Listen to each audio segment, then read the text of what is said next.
if we stand, even when people say sit down, if we speak, even when people say be quiet, about the essential truths that are at the heart of human rights, then we can prevail.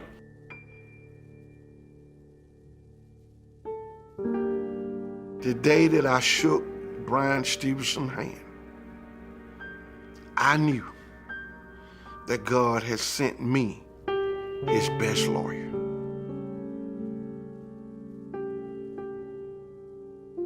"2020 was a year unlike any other. At the Lantos Foundation, as we began thinking about who we wanted to award the Lantos Human Rights Prize to, those deliberations were taking place against the backdrop of terrible but revelatory events, things like the killing of George Floyd and the subsequent wave of social justice protests that really broke out across our country. As we thought about this and sort of wrestled with this amongst ourselves, we really felt that the time had come for us to choose as a recipient of our highest honor, not someone known for their human rights work on the global stage, but someone who had focused his human rights advocacy here at home. As we began to trend in that direction in our thinking, it became very clear to us that Bryan Stevenson was the right person for the 2020 Lantos Human Rights Prize. I was always attracted to the power lawyers have in American society to protect disfavored people. Growing up in a community where I began my education in a colored school and watched how the work of lawyers made them open up the public schools, even though the majority of people in that community did not favor racial integration. But these lawyers advanced this notion of rights, the right to equal educational opportunities, and that's what opened doors for me.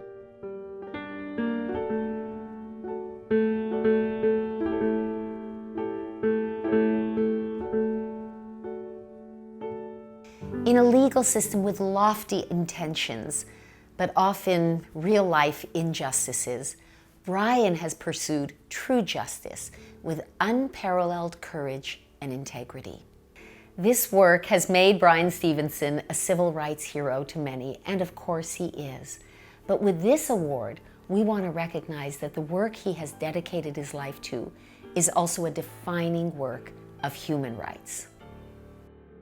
I think in many ways, the struggle has always been about human rights. I mean, when you think about the effort to abolish slavery, it was about recognizing the inhumanity of owning another person, of coercing and forcing and abusing them as if their humanity did not matter. And so yes, the concept of human rights has always been central to my work. Having spent over 35 years with the condemned, with people who have been told that they're beyond hope and beyond redemption, I've held on to that central concept, and it has helped me understand that we're all more than the worst thing we've ever done.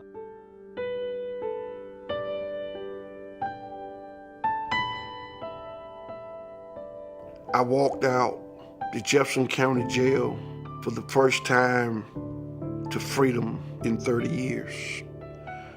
And he was walking right beside of me.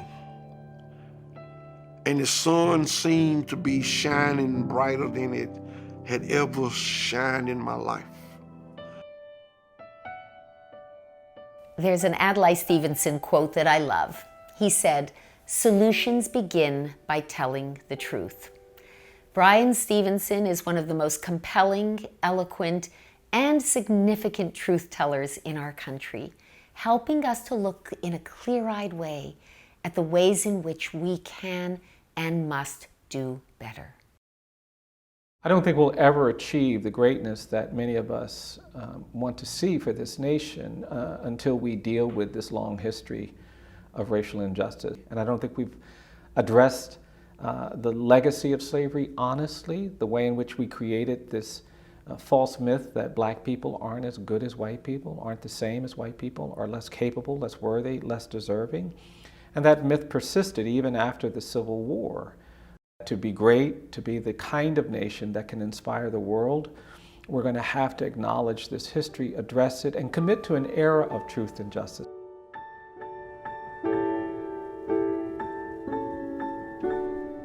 Bryan Stevenson may be the first Lantos Prize laureate to be honored for his work on domestic human rights concerns, but he is very much in the mold of some of the other remarkable people we have been privileged to honor.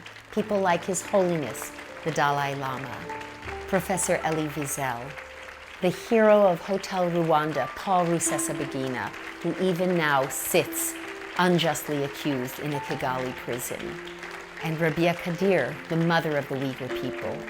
With his integrity and his courage, his determination to stand up for the most vulnerable and forgotten among us, he reminds me of my personal human rights heroes.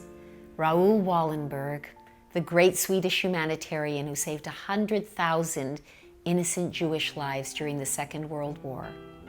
And of course, my late father and our namesake, Tom Lantos.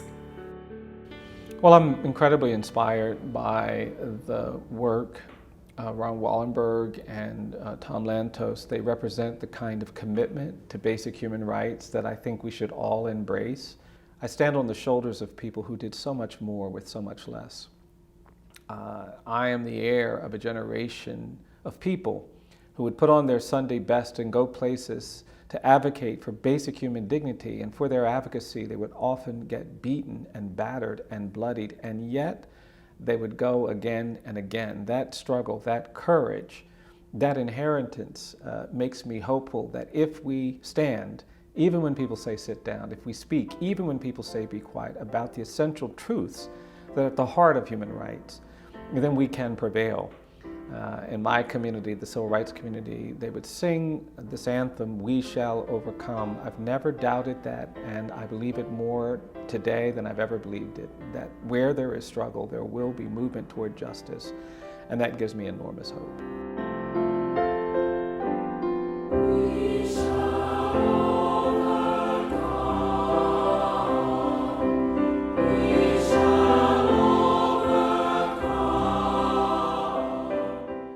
This is our first in-person gathering since the outset of the pandemic 19 months ago. So I want to begin by also thanking everyone who's put this special event together and worked to keep us healthy along the way, including all of the essential workers and healthcare professionals in New Hampshire and DC and beyond. And walking over here today, I couldn't help but notice that things across Washington are quieter than normal. But when it's quiet, if you listen closely, I believe you can still hear the reverberations of an extraordinary leader who championed the causes of human rights and civil rights for 27 years in this city and beyond, the late Tom Lantos. I still hear his influence when I tune into the House Foreign Affairs Committee, and I witness the next generation of members pressing and asking about human rights, even with everything else going on today. I still hear his encouragement when I listen to young activists abroad and here in this country who are speaking out and marching and even getting arrested sometimes, like Tom did protesting the genocide in Darfur. And I still hear his voice in my own mind when I'm feeling a little burned out and I'd rather not take on another public interest case maybe, but a little voice in the back of my head says, well, just see if you can help. Or at least I think it's his voice, judging by the vaguely Hungarian accent. We've had many wonderful experiences with the Lantos Prize, but today we are awarding it to someone who truly has been a family hero for us now for a number of years. One of my daughters years ago told me, "Mom, you need to stop everything and read this book." And then she went about making sure that every member, and she has 11 siblings, that everyone had that book, and that we read it, because she wanted us to have the opportunity to be inspired by the incredible work of the person we will honor today, Bryan Stevenson.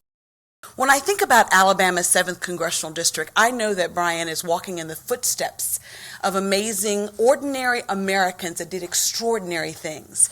When I think about my district, it was the Children of the Crusade in Birmingham, and the bombing of the 16th Street Baptist Church, which really brought us the Civil Rights Act of 1964. And of course, the courageous freedom fighters that dared to cross the Edmund Pettus Bridge in my hometown of Selma, for the equal right to vote. And I know that Bryan is carrying on that legacy. And while he is a native son of Delaware, we in Alabama, because for the last 40 years he has been doing his amazing work, first as a death row lawyer, really championing the rights of the voiceless. As he said, his grandmother told him to get close to people. That proximity is what has really propelled him to higher heights, not only by being the founder of the Equal Justice Initiative, which is in and of itself an amazing achievement, but also doing the National Lynching Memorial, and bringing so many faces and people who would never ever come to Montgomery, Alabama, but for the opportunity to really witness reconciliation in work.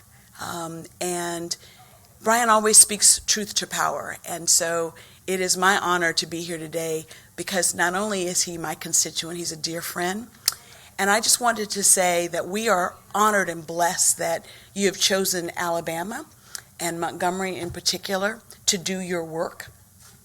I know that when you come to visit Montgomery and you see the museum and you see the amazing memorial, that you will also travel to Birmingham and see the civil rights sites that are in Birmingham, Alabama. And I hope that you'll take the journey to Selma, my hometown, and walk across that bridge. You know, it is the legacy of the people of the 7th Congressional District that I carry in my heart.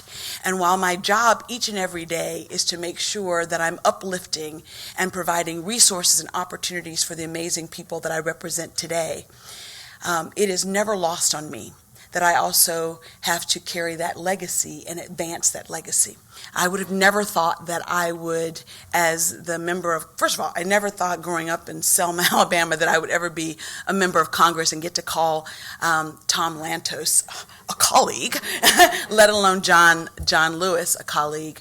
But to think that old battles have become new again and we see the same fight for civil rights and voting rights and human rights.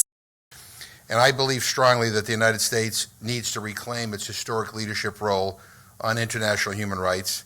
And as I've said many times, I believe that human rights should be at the heart of U.S. foreign policy.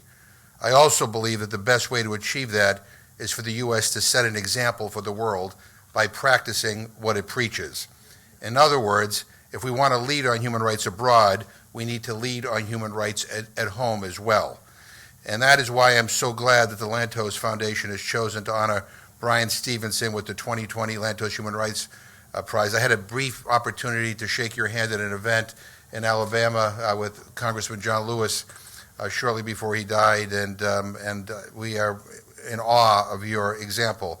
But as the founder and director of the Equal Justice Initiative, you have led the way in explicitly incorporating a human rights lens into efforts to ensure justice for those unfairly convicted, sentenced, and imprisoned here in the United States. And a lot of the people that are in that situation are disproportionately black and brown. And Mr. Stevenson and his colleagues are saying to Americans that these people are not statistics. They are human beings with human rights, and the U.S. must do right by them. As Speaker of the House, it is an honor to once again join friends and supporters of the Lantos Foundation for Human Rights and Justice as you award your Distinguished Human Rights Prize. Indeed, I still cherish the memory of welcoming the Lantos Foundation to the U.S. Capitol in 2009 to award the first ever Human Rights Prize to His Holiness the Dalai Lama, and at the 2018 gala introducing now President Joe Biden as he accepted the decennial Lantos Legacy Award. Thank you, Katrina Lantos Swett, and your dear mother, Annette, for carrying on the spirit of our beloved colleague in the Congress, the late Tom Lantos, who offered the promise of peace to the persecuted, justice to the oppressed, and the hope to those yearning to be free. While the Lantos Award is often given to honorees around the world, it is fitting that during a year that saw a seismic shift in the fight for racial justice, we recognize a warrior for full equality here at home. Today, the 2020 Human Rights Prize is awarded to a hero who embodies this noble mission, Bryan Stevenson. With his extraordinary career, Bryan has changed the lives of countless Americans and advanced our fight to form a more perfect union. And importantly, his work has helped bolster our nation's global leadership on human rights, which depends on what Tom Lantos called closing the hypocrisy gap between the ideals we preach to the world and the actions we take here at home. Indeed, this mission is captured beautifully by Tom's immortal words inscribed on the medal that Bryan will receive today. The veneer of civilization is paper thin. We are its guardians, and we can never rest. I heard them say that many, many times. Congratulations, Bryan, on receiving this prestigious award, and thank you and everyone at the Lantos Foundation for your unrelenting partnership in the fight for justice. Of course, we know that COVID was not the only heart-wrenching challenge we faced last year. As a nation and as individuals, we were compelled to confront painful, central parts of our national story that require us to reckon with what my late father Tom Lantos used to call the hypocrisy gap, as the speaker just mentioned. As I think most of you know, my father was a Holocaust survivor who came to America out of the horrors of the final solution in Europe.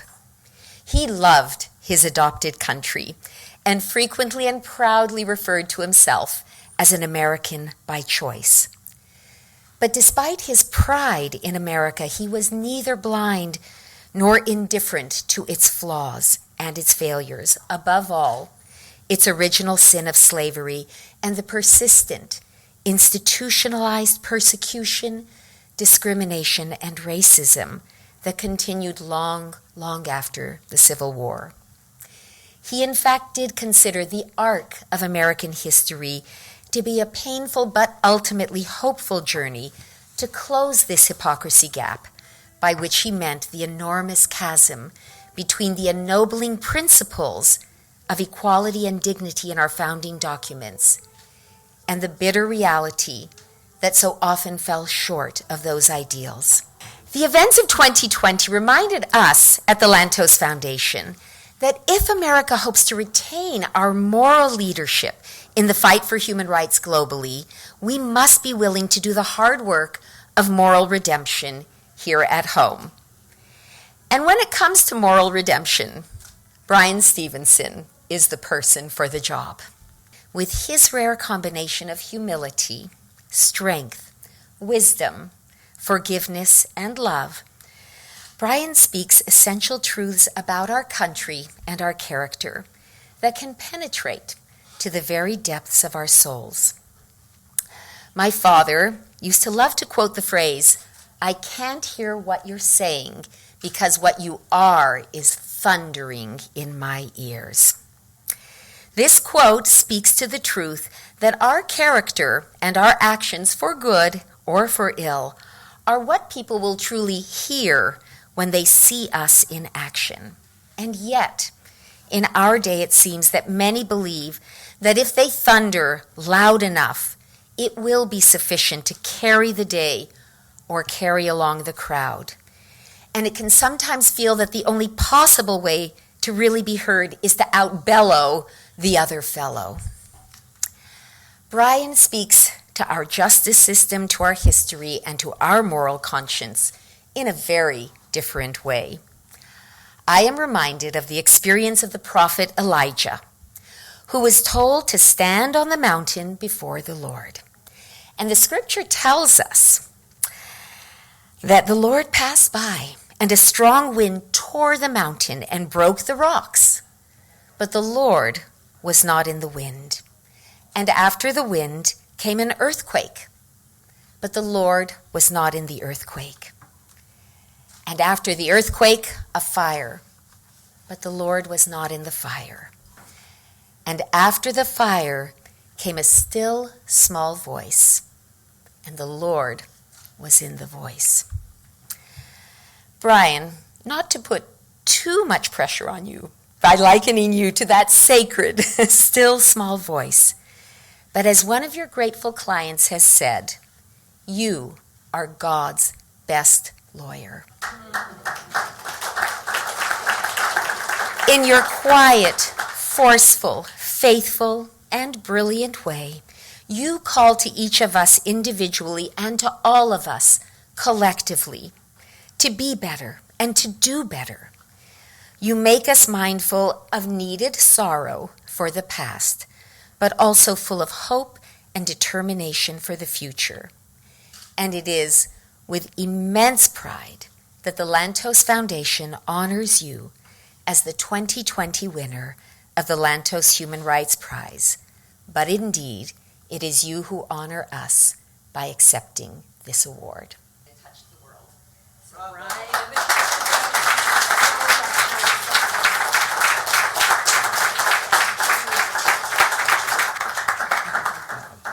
Well, I'm really overwhelmed. This is quite an honor, and I'm just so delighted that I can be here to accept such an extraordinary prize. I'm thrilled to be here with my representative, Terri Sewell. Representative Sewell, thank you for being here. We were last together right before the government shut down in Montgomery, as the congressman recognized, with our beloved friend John Lewis.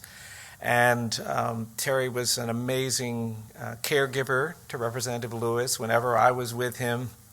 And she was there. She was attentive to not only protecting his health, but protecting his legacy. And I think both of us feel called to advancing that legacy, that struggle, which we are still in the midst of. And so I appreciate you being here. I'm so proud to see you doing all the great things you're doing. And I'm really overwhelmed to receive an award in the name of Tom Lantos. He represents the kind of courage, the kind of conviction that our country, the world, desperately needs. I'm very worried about what I see happening in the world. These are troubling times. There's an emergence of what I call the politics of fear and anger. We have too many people across the globe that are preaching fear and anger. And when a society allows itself to be governed by fear and anger, it begins to tolerate things it should never tolerate. It begins to accept things it should never accept. It's worrisome to me that the politics of fear and anger are on the rise. Because I know that it was fear and anger and narratives around fear and anger in the 1930s that gave rise to the Holocaust. It was those narratives of fear and anger that gave rise to the genocide in Rwanda. And fear and anger will do devastating things in a society like ours. And we can think that we're past it, we're immune, we're too evolved. But I can tell you that it doesn't take long for things to break down. We're seeing evidence of that. And so I believe this is a moment to honor and reflect and to commit to the legacy, the witness, the courage, the commitment that Tom Lantos had to advancing human rights. I believe really basic things. I believe that each of us is more than the worst thing we've ever done. I don't buy this notion that we can create policies in our criminal legal system rooted in this idea that we can put crimes in jails and prisons. Most elected officials make policies on this false idea that they can put these crimes in jails and prisons. Oh, I hate that crime. We're going to give that 50 years. I hate that crime. 100 years, 500 years. And that thinking is what's shaping our policy. And we haven't reflected on the fact that we cannot put a crime in jail or prison. We can only put people in jails and prisons. And people are not crimes. People can commit crimes and we have to hold them accountable. But if we don't understand the difference between a crime and a person, we will make tragic mistakes. And we are making them every day. That's why I'm representing children, 13 years of age, who have been sentenced to life imprisonment without parole. I'm working in states where there is no minimum age for trying a child as an adult because we've been corrupted by these fear and anger narratives. Representing people serving life sentences for writing bad checks for less than $100, representing people who are not a threat to public safety and yet are condemned to die in prison. And that's why I believe the work of human rights must continue. I'm persuaded that this moment calls for a real reckoning with our history. Because as you heard me say and others have said, I don't believe we've gotten to where we need to be in this country. We are still burdened by our history of racial injustice. It's a kind of smog in the air, and it doesn't matter whether you live in New England or if you live in the Deep South, or if you live on the West Coast. You live in a country where there are these contaminants in the atmosphere created by our long history of injustice. And so we are determined in this moment to push for something that feels more like justice, and that's what I believe. But people hear me talking about slavery and lynching, and sometimes they think I want to punish America for this history. I have no interest in punishment. My interest is liberation. I genuinely believe that there is something that feels, I genuinely believe there's something that feels more like freedom, feels more like equality, feels more like justice, and it's just waiting for us. But we cannot get there if we do not find the courage to talk about things that we haven't talked about before. That includes the native genocide, the genocide of indigenous people when Europeans came to this continent. It includes reckoning with that horrible period after the Civil War, and the United States Supreme Court gave this country into lawlessness by its decisions. It means talking about lynching, talking about segregation. When you come to our museum, we have all of these exhibits. And one of the things I've been really excited to do around the country is to go to, we have a project where we go to lynching sites, and we put up markers, and then we invite community members to dig soil from the lynching site, and we have a whole exhibit, jars of soil, in our memorial, in our museum. And when we do these collections, it's sometimes meaningful to me and moving to see people respond. And we invite people to go, and we had a middle-aged black woman come to one of our soil collections, and we gave her the jar, we gave her the memo to where to go, we gave her the implement to dig the soil. And she got in her car and she went down to this place in West Alabama to dig soil. And when she got there, she said she got very nervous because it was a very remote location. She was on a dirt road and she was worried that somebody might do something. But she found her courage and she found the spot where the lynching took place. She crossed the road. She got down on the ground. She was about to start digging the soil, but then a truck drove by, a pickup truck, and there was a big white guy in this truck, and he stared at her. And she got really anxious, and then the truck slowed down, and then it stopped, and then it turned around and drove back by again, and this man stared at her, and she said she got really nervous. And then the man parked his truck, got out of the truck, and started walking toward her, big guy. And we tell people when they go out to do the soil collections that they don't have to explain what they're doing. And she said, I'm just going to tell him I'm getting some dirt from my garden. And this big guy walked over to her, and sure enough, he said, what are you doing? And she looked at him, and she told me later, she said, Mr. Stevenson, I was just going to tell him I was getting dirt from my garden. She said, but something got a hold of me. And I told that man, I'm digging soil because this is where a black man was lynched in 1937, and I'm going to honor his life today.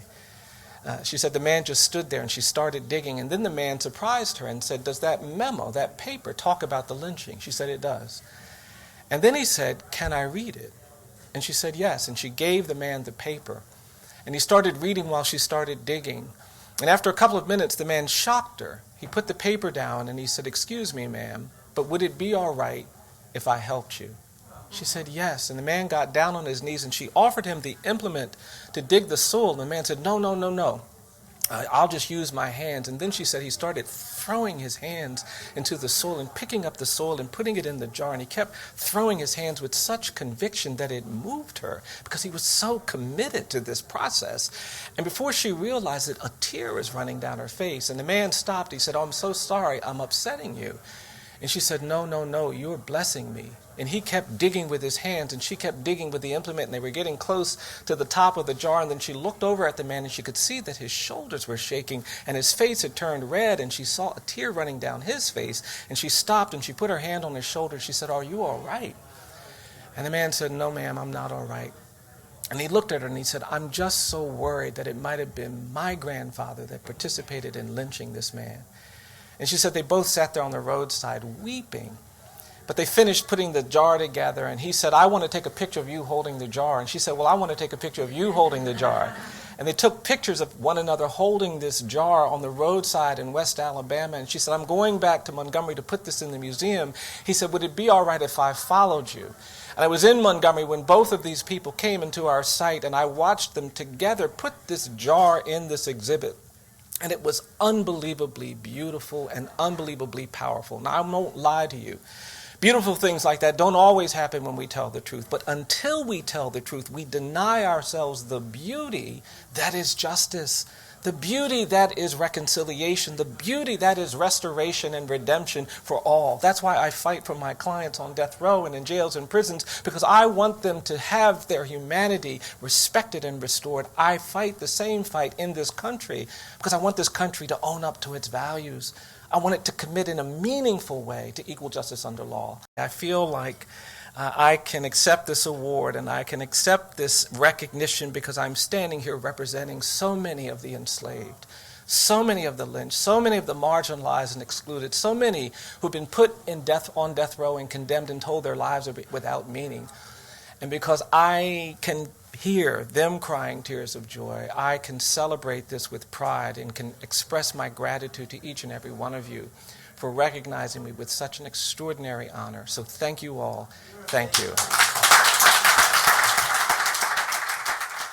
In the video that played a short while ago, you may recall that Bryan noted with his trademark humility that he stands on the shoulders of those who came before him.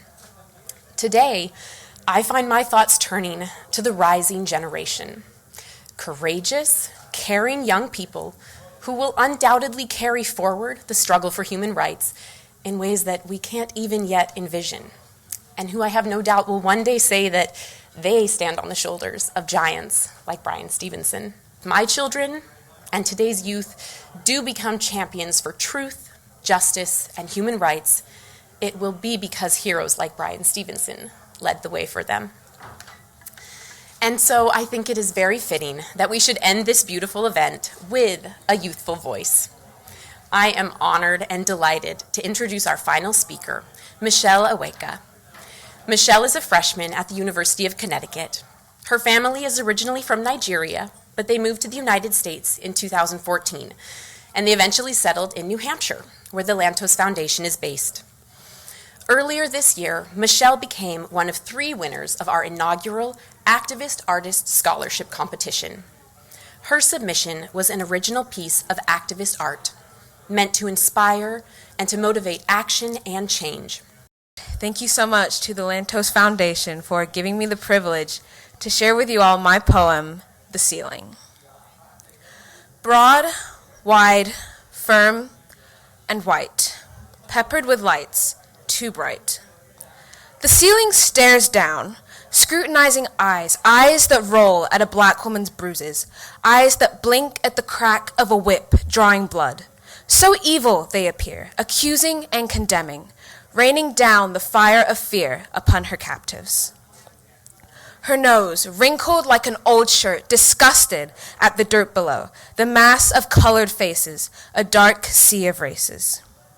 Her tongue, a sword, no, a dagger, that kills the hearts of the crying, that demolishes the dreams of the dying, reducing a man to a mouse, a woman to a beggar, and a prince into a slave. The ceiling's smothering hands, locked like a cuff around their necks, suffocating their pride, depriving them of life, and robbing the very qualities that enable them to survive. Their dignity and ability, tattered and shattered, haunted by the ghost of misery. Dead. The faces are dead, and the ceiling laughs, cackling at her mess, having done her very best, satisfied and impressed. But then, a shard pinging off her chin, fracturing her poise and exposing her sins.